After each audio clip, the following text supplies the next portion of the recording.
Adapun kompetensi dasar dari materi kita kali ini adalah kompetensi dasar 3.9, yaitu menentukan pengujian kesesuaian fungsi prototipe produk barang atau jasa. Yang kedua adalah 4.9, yaitu menguji prototipe produk atau jasa.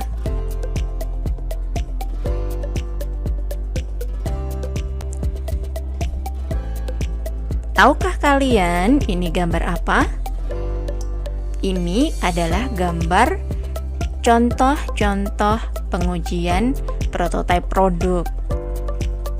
Pengujian prototipe produk ini dilakukan sebelum produk diproduksi secara massal oleh perusahaan.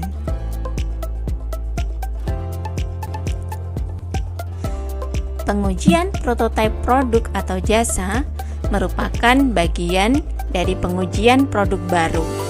Jadi, sebelum diproduksi dan dipasarkan, prototipe produk itu harus lebih dahulu diuji untuk mendapatkan umpan balik dari kelompok konsumen yang menjadi sasaran. Pengujian prototipe produk baru ini bertujuan untuk memberikan penilaian yang lebih rinci tentang peluang sukses produk baru, mengidentifikasi berbagai penyesuaian produk akhir yang diperlukan untuk produk, serta menetapkan berbagai elemen penting dalam program pemasaran yang akan dipakai untuk memperkenalkan produk pasar.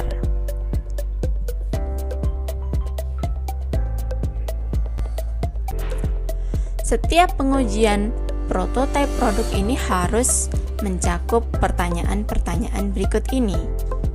Yang pertama adalah, apakah prototipe produk atau gambaran produknya itu jelas dan mudah dimengerti? Yang kedua, apakah manfaat produk tersebut bagi Anda? Yang ketiga, apakah Anda melihat manfaat khas yang tidak terdapat pada produk lain dari pesaing? Yang keempat, apakah Anda menyukai produk ini dibandingkan dengan produk lain yang sejenis? 5. Apakah Anda bersedia membeli produk tersebut?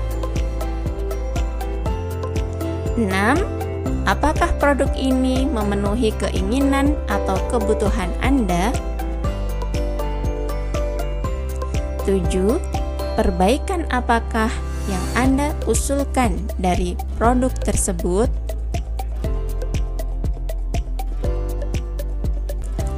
Adapun tahap pengujian produk, yang pertama adalah membuat prototipe produk terlebih dahulu. Jadi, sebelum dilakukan pengujian produk, tentu saja harus dibuat prototipenya terlebih dahulu. Yang kedua adalah melakukan evaluasi terhadap prototipe produk yang sudah dibuat tadi. Langkah atau tahapan berikutnya adalah memberikan tester prototipe produk tersebut kepada pasar. Langkah yang keempat adalah melakukan evaluasi tester dan juga pasar.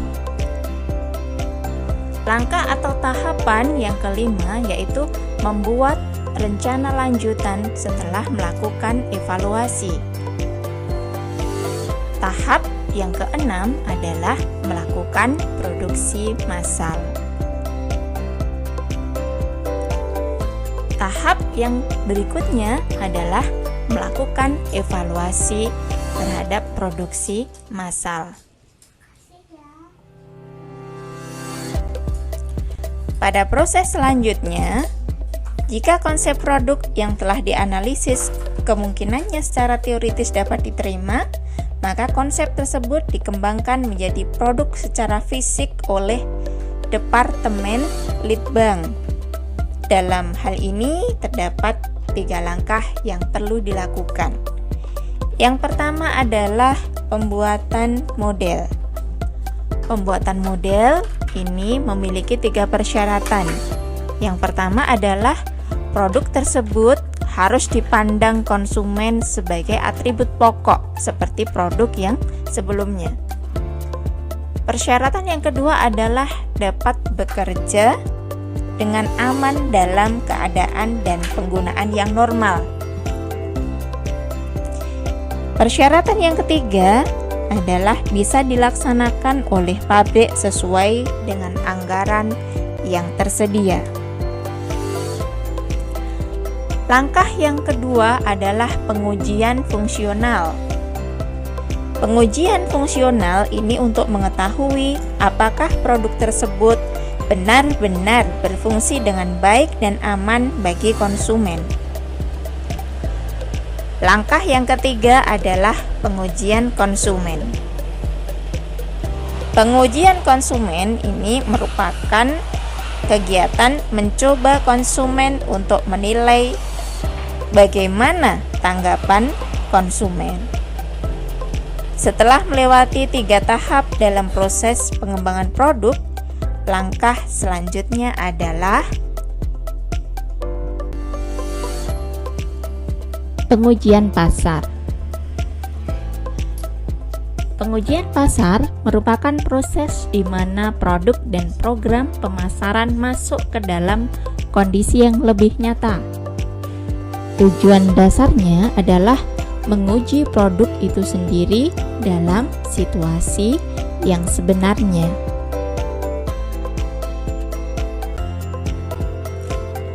Manfaat pengujian pasar ini diantaranya adalah untuk membuat peramalan penjualan di masa datang yang lebih dipercaya. Pengujian awal terhadap berbagai alternatif rencana pemasaran.